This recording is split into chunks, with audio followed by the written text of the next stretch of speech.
우리는 많은 인공위성이 매일 이 지구를 돌고 있으며 여러 가지 방법으로 우리의 삶에 도움을 주고 있다는 것을 알고 있습니다. 그런데 지구 주위로 약 4,900개의 위성이 돌고 있다는 사실에 놀라실지도 모르겠습니다. 아마 이런 질문들을 가장 먼저 떠올리실 것입니다. 왜 이 위성들이 완전히 다른 궤도에 있을까? 위성은 어떻게 그 모든 기능을 수행할까? 그리고 그 안에 있는 구성 요소들은 무엇으로 이루어져 있어서 주어진 작업을 해낼 수 있도록 하는 걸까? 이 모든 질문에 대한 답을 자세히 살펴보도록 하겠습니다. 중력과 원심력의 균형 때문에 위성이 궤도에 머무르게 된다는 것은 잘 알려진 사실입니다. 위성의 각 속도는 중력과 원심력의 균형을 이루는 힘의 균형 방정식에 의해 결정됩니다. 위성이 배치되면 이 두 힘의 균형을 맞출 수 있는 충분한 속도가 부여됩니다. 지구 가까이에 있는 위성은 지구로부터 멀리 떨어진 곳에 있는 위성에 비해 중력의 힘에 더 저항해야 하기 때문에 더 빠른 속도를 필요로 합니다. 우주에서의 저항은 무시할 만하기 때문에 위성은 절대로 속도가 늦춰지지 않습니다. 즉, 위성은 외부에 에너지원이 없어도 지구 주위를 도는 순환 운동을 계속할 것이라는 것을 의미합니다. 위성은 저궤도 LEO, 중궤도 MEO 또는 지구 정지궤도 GEO에 위치하게 됩니다. 이 세 궤도가 여기 묘사되어 있습니다. 나중에 더 자세히 보도록 하겠습니다. 우주는 벤 앨런대라고 불리는 흥미로운 지역이 있는데 매우 활발하고 충전된 입자로 가득 차 있어서 위성의 전자 부품에 심각한 손상을 입힐 수 있습니다. 그래서 일반적으로 위성은 벤 앨런대에 위치하지 않도록 하는 게 좋습니다.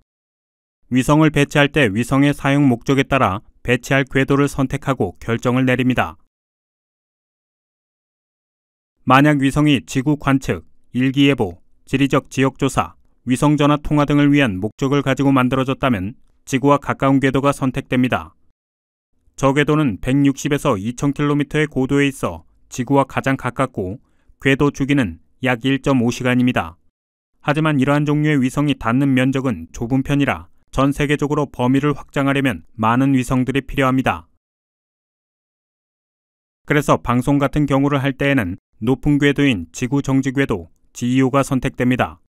정지 궤도에 있는 위성들은 약 35,786km에 위치하고 있으며 지구와 같은 각속도로 회전합니다. 즉 위성 하나가 한 번 도는데 정확히 23시간 56분 4초가 소요된다는 것입니다.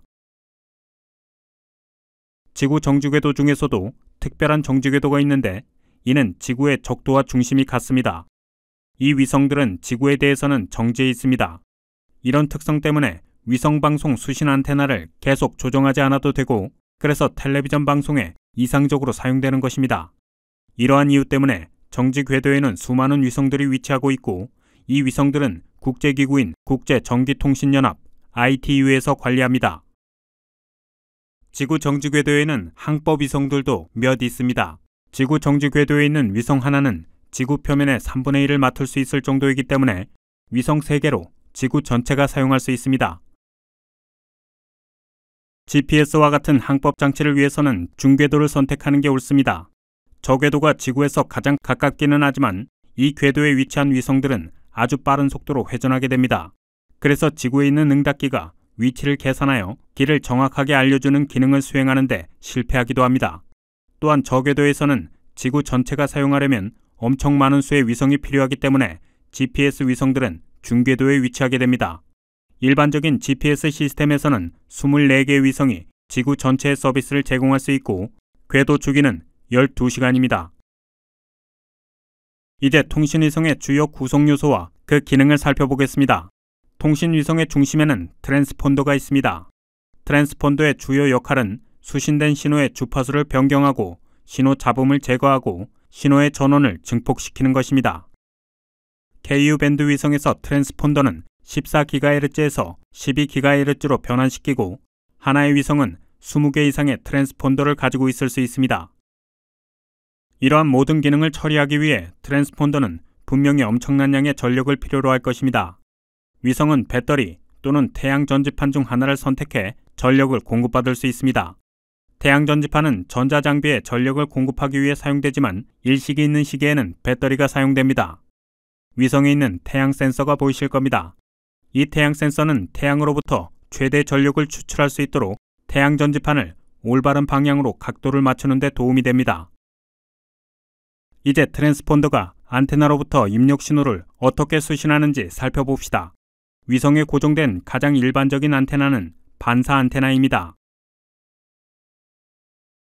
위성은 예정된 궤도를 따라 움직이게 되어 있습니다. 그러나 지구의 질량 분포가 동등하지 않고 달과 태양이 존재하기 때문에 위성 주위의 중력장은 균일하지 않습니다.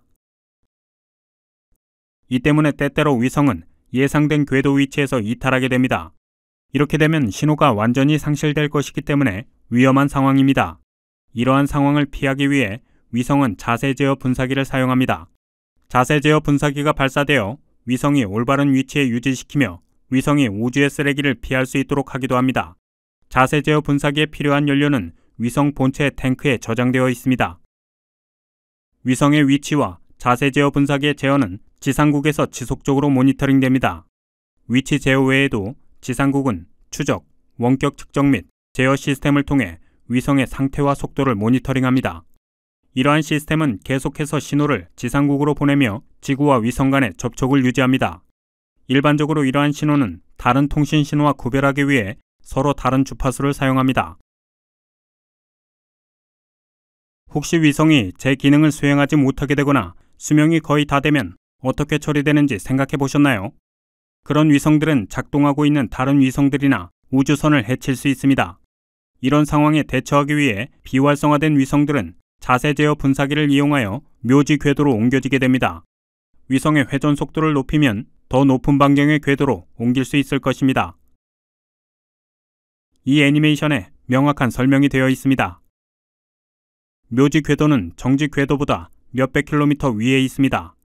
이 작업을 위해 자세 제어 분사기는 약 3개월간 위성이 필요로 했던 것과 동일한 양의 연료를 사용합니다.